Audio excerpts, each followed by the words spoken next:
دیجی کالا یه سری وسایل خریدم که بریم با هم زودتر آنباکس کنیم و ببینیم که چیا خریدم.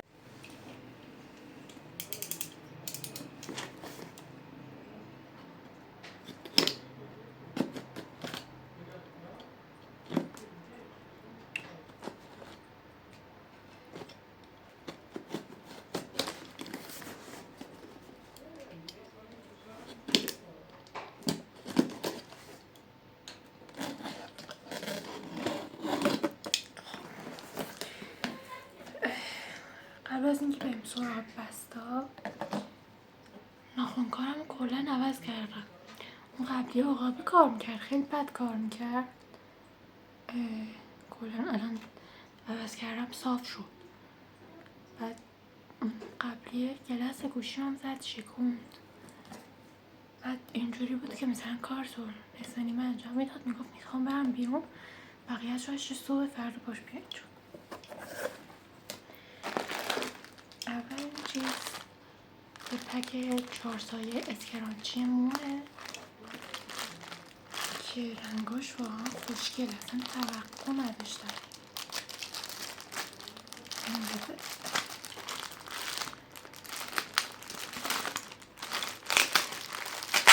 رنگاش خوشگل باشه.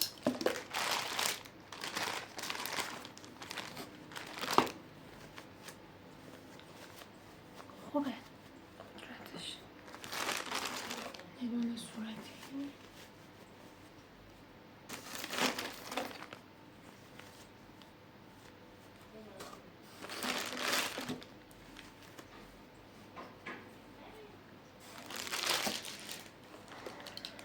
خب. بعدی یه دونه تراش آرایشیه که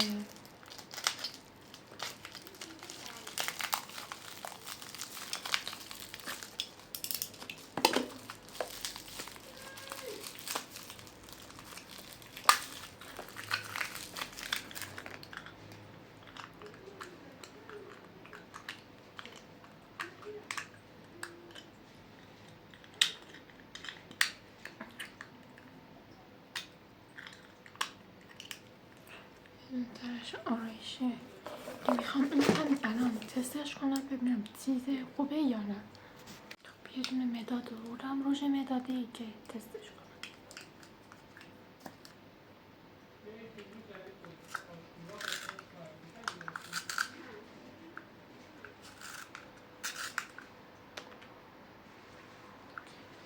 خوبه، کیفیتش خوبه واقعا، با اینکه قیمتش خیلی ارزون بود ولی خوبه.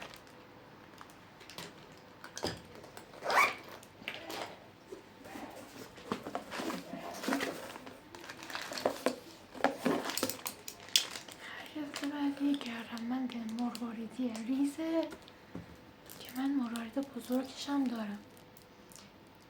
این سفیده، این سفیده، جزش رو سفیده که سفیدش از این سفید تر میدونم چرا واقعا.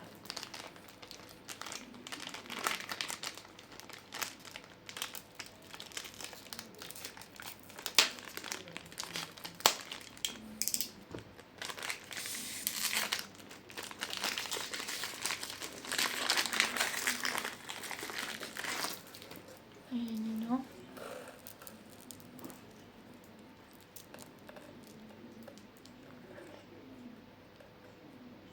این سفیدتره، خیلی سفیدتره، این جزده نمیدونم چرا. و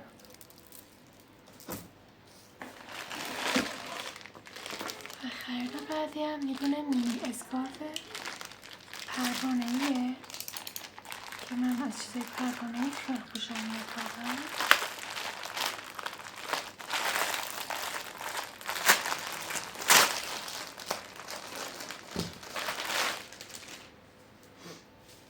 که این شالش هم هست.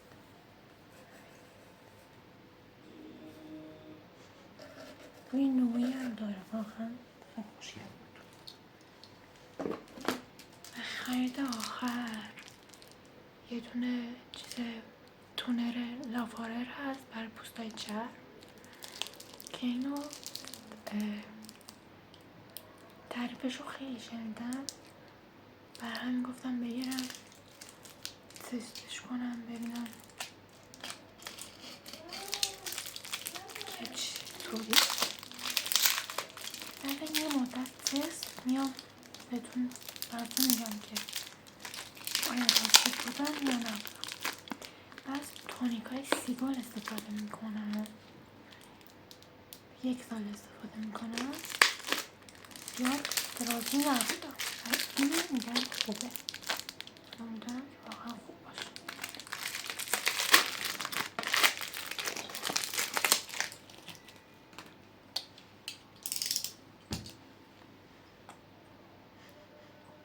بوی خوبی هم داره. و